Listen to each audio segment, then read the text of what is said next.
that still have people. How do you come back to quote normal life after that? When this premiered in 2017, it was a huge success around here. I had just moved back to town and I didn't see it. I'm here to be honest with you, but I heard people were talking about it for weeks and weeks. Is that gratifying as a playwright, like to finally see something on its legs? Oh yeah. It had been in development for 7 years before it was performed in upstate New York and then by Tampa Rep. The upstate New York was the first production. That was the first production. When I said in the beginning that Tampa Reps was the premiere, I wasn't quite. The Southeastern premiere. Okay, that works. Peter. Yes, sir. Are you there? I am. There you are. You finished in 2016, you finished August Wilson's American Century cycle with American Stage. I did. Explain to the folks who are watching what that was and why that's not only a monumental achievement, but just a great undertaking, and that's the thing. But a satisfying thing for you as a theater artist to do that. Oh my, Bill. Look, Stephanie Goulart was a tremendous success here in the Bay Area, working at Capitol Rep up in Sacramento. She made her mark there. She moved on to American Stage in St. Petersburg and began her tenure there. And she was given the 10-play cycle, the last two. In her wisdom, she called me to direct a jitney. Yeah. Just as a matter of fact, I was online at the time, and I was on Facebook. She said, "Peter," like, Stephanie Goulart, hi. So you knew her already from when she was in California. Oh yes, I knew her. Good. Thanks for making that connection for me. Correct. Yeah. And then she invited me to come up and direct Jitney, and I immediately accepted, and then I panicked. But then I realized what an opportunity. She was given this cycle, and to ask me to come in and direct Jitney. Yeah. And I did, and it was a tremendous success, visual, critical success. And then the following year, to come back and direct Joe Turner, which was the culmination of the 10-play cycle. Now, right. Most of your audiences know, they're smart people, that, and you're very good at this, that American Stage is one of only 13 theaters in the world who has completed the entire cycle productions, not just readings. There are lots of theaters who have done the readings of them, right. But the entire 10-play cycle, fully realized, fully embellished, fully cast, set, costumes, etc. That's amazing. American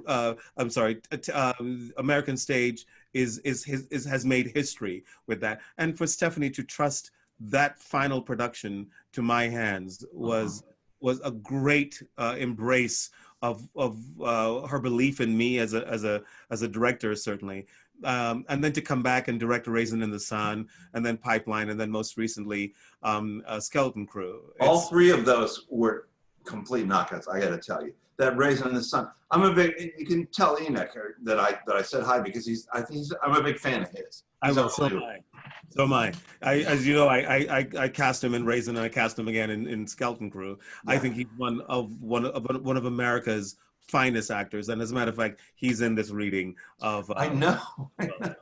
Yeah, so you can tell I'm a big fan of his. But it was a great tribute, and it was huge for me as a director. And it was huge for Stephanie, and it was huge for American Stage and St. Petersburg and the nation to have completed this cycle as successfully as American Stage has.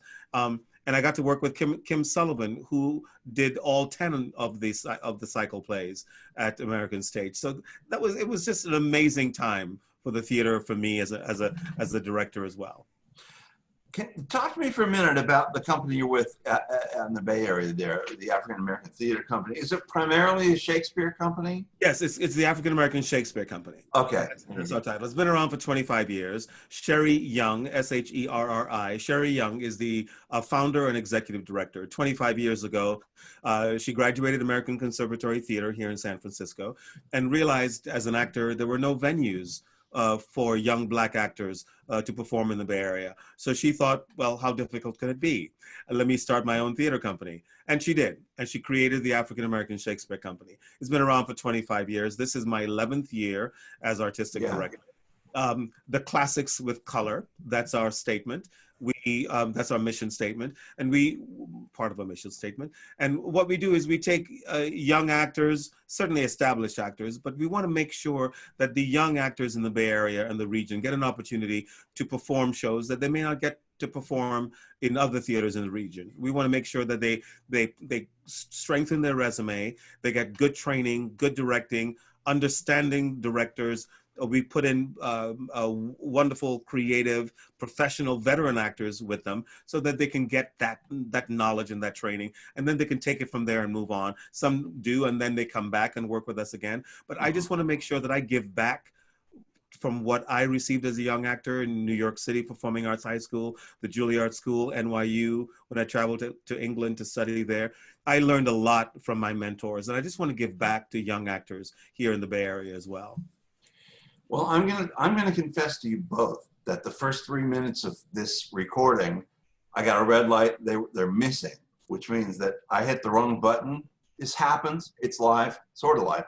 So I'm gonna say once again to the camera, I told you it was candid and informal, that we're here with these two artists talking about Flying, which is a virtual production of Sheila Cowley's play that is going to be presented virtually. Again, that's the key word here. August 16th, which is a Sunday, 3 o'clock for Tampa Repertory Theatre. See, I said that at the beginning, but it didn't get recorded. So, Sheila, does Flying work virtually? I mean, were you skeptical in the beginning? Can we do that? I don't know. You were not. Why not? This is the third play of mine that will be read on Zoom in the last few months, different theaters. And I've done several Zoom projects already. We're working. I took a training from, I believe, Peter J. Kua, who works at American Conservatory Theatre, live online theater. So I think this is just the way things are now, and they're going to be this way for a while, and you just have to adapt. Well, then I'll go back to you. Tampa Rep asked. I'll just say, when they asked me originally about recreating their production on Zoom, I recaptured that. I said, let's do something different, because the play has always been written for diverse casting, and that's happened here and there and around the country, and never a full cast. So I said, let's do it this way, and I'm so grateful they embraced that. Well, let's go there then. This is a BIPOC cast. This is an all-Black cast, and Sheila, I think maybe Amelia was the one who said to me, that was an idea that really did appeal to you. I said it was the only way I wouldn't be interested in doing it any other way. Oh, well, okay. I didn't want to say it. If you say it, it's okay. No, it's true. That's what she told me. Because, why not? If you're going to do it, let's use this new medium to do something different, and something I've been waiting for a theater company to do, because it's been written that way. There's been a note in there, this play is written for diverse, historically inaccurate, because most of the women who did fly military planes were white. But I don't ever want to write a white play that only white people can be. So I have always said, cast anybody who's a good actor, and there've been some wonderful Black and Latinx actors who've performed around the country in this. And I'm just delighted that there's this amazing cast here. I'm looking at the cast, and honestly, as I said, Enoch was the only person I recognized. And I was going down the names and looking at their credits and like, have I seen this person? Have I seen this person? But tell me about the cast, both of you. I've worked with Stephanie Roberts on a number of plays, and just a couple months ago we did a three-week run of live bedtime plays for kids performed over the telephone. And she's I heard about that. Wonderful voice actor. Peter, you want to share something? Yeah, Enoch, of course, one of my favorite actors in the country. Michael Asbury is a local actor out here in the Bay Area. And, of course, Stephanie had done readings of it before. Am I right there, Sheila? That's true. So, and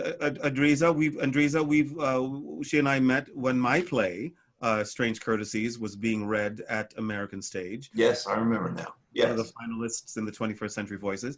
So, it's a terrific cast. It's an all-star cast. We have actors who are just so talented and so well versed in in the Zoom platform. Renata, Enoch, Michael Asbury, they've all done Zoom broadcasts, Zoom productions before. So they all know the sound, the effects, and so on, how to rehearse it, and so on. So I'm very lucky to have those actors. And you know, Sheila talked about the casting, and I will share this with you. And Sheila, you know, you and I spoke about this, and I was trepidatious to start with when Sheila and Amelia were talking about an all-black cast, because the play is not, it talks about the WASPs, as Sheila mentions in her text. Although most of the women who were in the WASPs were almost all white, Sheila says, no, I don't want my play to be an all-white play. And as a Black actor and a director and being in the business for so long, I thought, but it's not our story. It's not my story. It's not people that look like me. It's not our story. Why is this something that you want to do? And as Sheila said, this is how she envisioned it, and this is what she wishes to do, and that's fine. But some friends of mine are saying, well, but you know, is it written in a way that that Black female actresses is it going to be embarrassing in any way to speak? And I said, you know what? I've read this play maybe 5 times. I've got numerous notes all over the text of the play. The language of the play does not indicate black, white, yellow, red, tall, short, fat, skinny. It does not. The language of the play is very clear, it's very open, it's very lucid, it's very lyrical. That's something I was going to ask you about. Yeah. Anybody can speak this language. So it doesn't come off as white, it doesn't come off as Black, it doesn't come off as Latino, it doesn't come out of it's this lyrical story. And the way I want to approach it is not from a, Black women were not part of this organization at that particular time. I want to approach this play as an American play, an American story, sure. A play about women who are brave, who are heroic, who have taken on this task of aiding the American effort to win World War II. That's my take on this play. It takes place in a hometown. I won't give much of it away. It takes place in a small town, small airfield in Middle America. It's about these women who are tasked with an amazing job, and the fact that the male hierarchy of that town, or the male hierarchy in general, don't trust the fact that these women can do their jobs. They don't trust the fact that these women are skilled enough to take a plane apart and put it together again. That could be anywhere, any generation, any race. Exactly. Yeah. Right. Okay. Exactly. Yeah. So that's my take on it, and I will talk to my actors about that, and I will talk to anybody about that. And I think Sheila, I don't want to put words in her mouth, and I don't want to tell her. But as I look at it from my point of view, from my lens, that's what the play is about to me. Sheila did not write anything about race in the play. She didn't write anything about Black or white. She didn't write anything about America's political views at the time. It's a story. It's a small town story about these very brave, courageous women and the people who come in touch with them. And I think it's a wonderful play in that aspect. Look, if we were doing a full-length production with 4 weeks of rehearsal, we would have lots of dramaturgical stuff, and we'll talk in depth about, a mixed race cast. And I will probably, if I were given the option to direct that play, I would probably have more of a mixed cast in it to show the entire universal aspect of the play. But this is an experiment. This is a work in progress. This is an experiment that Tampa Bay and Amelia Sargent and Sheila wished to put out to the world, and I'm proud to be part of it. But I just know that people are going to, and I mentioned this to Sheila, this is no new news here. I think there's going to be people who will say, oh, wait a minute, historically, they were white. Historically, what are you guys doing? That you're, well, good. Let's start a conversation about that. That's fine with me. I'm thinking about Shakespeare. I'm thinking about so many things that I think about Shakespeare all the time. I know you do, a lot more than I do. But my point is that race doesn't enter into it. A good story is a good story. And I hope you're nodding, Sheila. I see you're down there in the bottom of my screen, kind of going like this, because really, at the end of the day, what does it matter? You know, human emotions are the same. That's true. That's absolutely true. And Shakespeare, Chekhov, Ibsen, Shaw, Pirandello, my gosh, we can name it all. I don't have to be I don't have to be white to play Mozart, right? Yeah. As long as I played beautifully, right? So I think no matter what playwright, no matter what playwright we look at, you know, it's fine. There is, however, a consideration to make. For example, I parallel this play with Black Eagles about the Tuskegee Airmen. Now, I would be... You did that one. I saw that on your website. I did that at my theater. I directed that. I was in the original cast in New York for years ago. Right. And, but to have white actors do that play would be absolutely... that just won't happen. No, because it's a thing, yeah. It's a thing, but also the Wasps are a thing. It is a thing. It was only white women in 1945 America. It was a thing. Now, as I said, people will say, but how dare you guys have this with Black actors? But I think the story itself, Sheila did not put them in offices with colonels and generals. You know, Sheila didn't write anything about race. It's about people. It's a story. It's a story. It's an American story about a small town airfield with these women who worked very, very hard. That could be any, as you said earlier, Bill, any race, any ethnicity. And I think that's how I'm going to look at it as a director. And Sheila, I hope that's okay with you as I look at it that way. I'm very grateful for your perspective. How far into rehearsals are you guys? We haven't started. Oh, I forgot you're professionals. You do it like the week before. Well, you know, we have, as you said, we're doing it on Zoom. So we have limited time. We've got 1 week of rehearsal and one day to get it right. So we open and close on the same day. But it's as Sheila said earlier, and as you said, we have a tremendous cast. It's a wonderful play. It's a 95-minute play, maybe less depending on my pace, and I like quick pace. So we're looking at about 90 minutes, probably no intermission, maybe a quick pause. In the middle of it, but it's a story that I think needs to be heard, and it's a lovely, generous story about family and love and expectations, and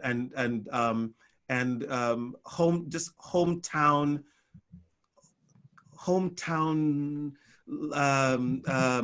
beliefs and it's a story about love. It's a love story.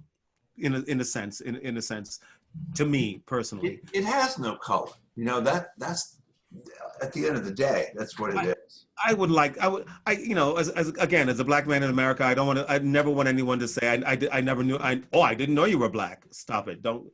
But I think the play should not be looked at as a play with color or race. It's a story of bravery. In my blurb that I sent to Sheila and to Emilia, it's a story about courage, and it's a story about love. It's a story about a strong belief in what these women stood for and what they stood up for, right? And that's what the play is to me. I don't ever want to say, oh, it's not a story about color. Look. Oh my gosh, you're white, she's white. I'm not even gonna. People say, oh, I don't notice color. Yeah, you do. Come on. Yeah. Right. But this is not what this play is about to me. When I first read it, and now that I'm going to be directing this Zoom reading. So rehearsal, my God. Before I go there, have you guys ever actually physically met? Have you ever been in the same room together? Yeah, Sheila? I recorded a post for Creative Pinellas with Peter a couple years ago. It was a lovely conversation. Again, you froze a little bit and I didn't hear what you said, Sheila. I'm sorry, I recorded a podcast with Peter. It was a couple years of Pinellas. It was a lovely conversation, yeah. I was in a beautiful home in St. Pete. It's one. Yeah, I walked upstairs to a lovely small studio, and it was a podcast. As a matter of fact, it was Joe Turner's Come and Gone. And that's where I met Sheila, and we had a lovely conversation. We were both interviewed, and we were both talking about things. And then when I got home, she sent me the play to read, and I loved it. And then so that's how we first met. But this is our first collaboration. I've been in that room. I was fortunate. I don't remember what the occasion was, but somebody was talking to me about, and I've been up there. And Sheila, because the world never heard me talk about some of the audio engineering work that you do at the beginning, because I pushed button B instead of button A. I say, this is why I can't do what you do.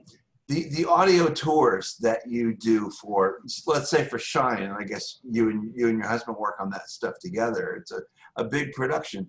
That's got to change every year. Yeah, I mean, there's going to be new ones this year.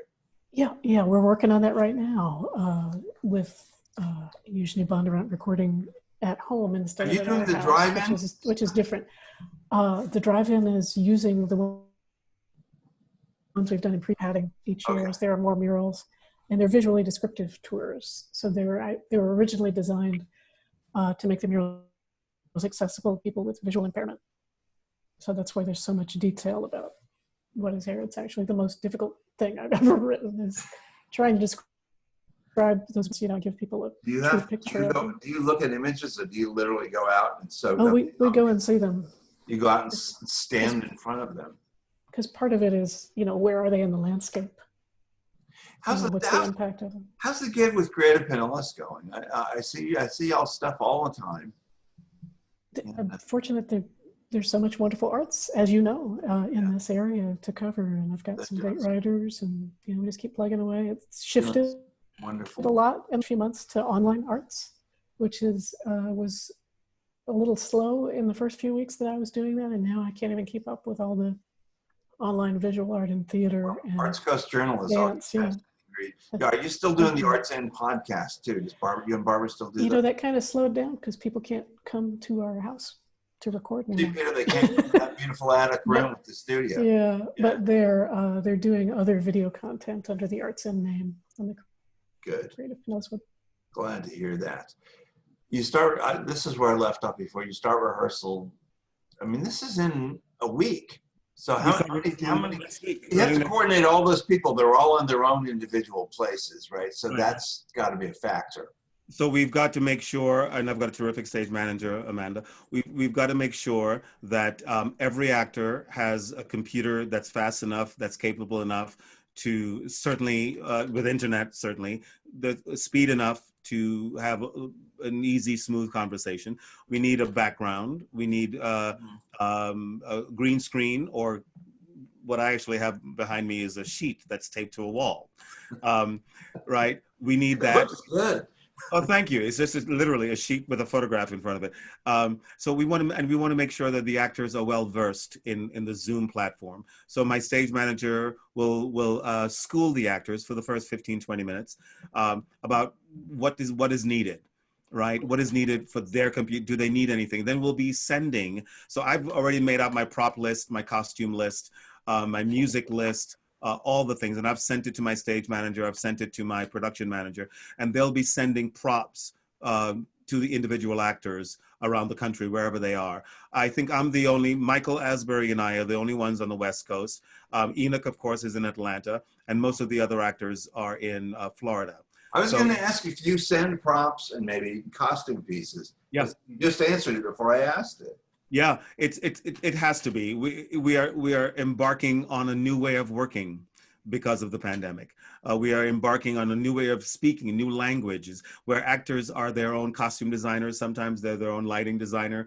They're their own tech people, sound designers. Before this interview, I've got to make sure my light is on. I've got to make sure that my microphone, my camera is set. I've got to make sure that this is ready. My no sound, turn off my phone. Right, I've got to do all that. Usually that's done by tech people in the theater. So we're all sort of transformed into tech people on our own. So every actor has. I missed the button at the beginning. Well, yeah, exactly. So there are times when an actor may. Yeah. And the sound isn't on, right? So we've got to click that sound in order. So it scared me right there. Huh? You put the fear of God in me right there, and you did. That was great. Oh my Thank you. But that's it. But it's fun. It's fun. And any play right now, we've got to think, how can we enhance this play? And with Sheila's play, there's a mockingbird, for example, in Sheila's play. Now, why is there a mockingbird? I can share with you, or I can have you be surprised when you see it. My interpretation of the mockingbird may be different than other interpretations of the mockingbird, but that sound to me is super important. If I tell you why it is, I may give away part of the story, and I won't do that. But the sound to me is super important. It has to be clear, it has to be crisp, and it has to be exactly where Sheila put it. I'm not putting it anywhere else in any other way. It has to be so clear. The sound of the airplanes, the photographs of the airplanes, it sets the period and time. All those things are very, very important to me. Those are things that I think maybe like you said, a lot of people don't think about, all the elements that have to go into it in a virtual way.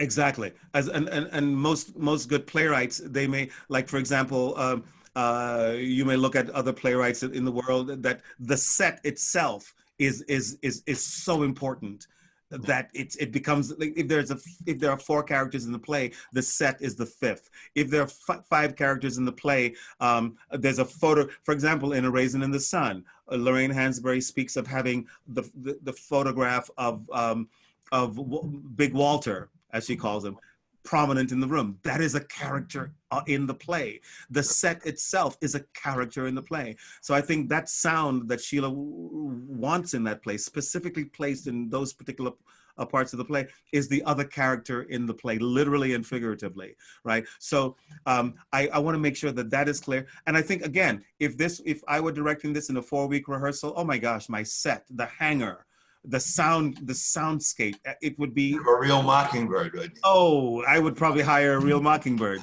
But it has to be so specific that the set is almost a character in the play. In Shaw's plays, in I don't know, Oscar Wilde's plays, the set is so important. So there are elements in this play that I cannot do without, even on a virtual landscape as we are talking in now. Well, we are completely out of time, but I'm going to run over for a minute and just remind people that Sheila Cowley's Flying, directed virtually by L. Peter Callender, is August 16th, Sunday, at 3 o'clock in the afternoon, Eastern Time, and you can get tickets at tamparep.org. And it is followed by a talk back with both of these wonderful artists and the cast. So don't forget tamparep.org. Yeah, I think I got it. Huh? Got it, tamparep.org. Now I've got 20 minutes to turn this around and get it out here live. Sorry about the beginning. Thank you both for being here. It's been wonderful. I hope that we see you both again. Different projects, I'll be calling you again. I would be happy to respond. Thank you, Bill. Thank you. Thank you. A wonderful evening to you both. Thank you, Sheila. I'll see you soon, Sheila. Bye. Yeah, Bye. thank you.